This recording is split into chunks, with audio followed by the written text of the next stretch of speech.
pero la Navidad también ha sido inspiración para diversos autores aragoneses, que con sus letras y músicas plasmaron el espíritu de estas fiestas y de la tradición musical en sus composiciones.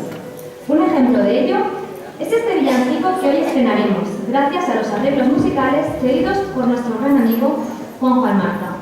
Un villancico con música de Patricio Castellanos y letra de Cheso Beremundo Méndez. Un villancico en aragonés que será interpretado por nuestra compañera Iris Jiménez.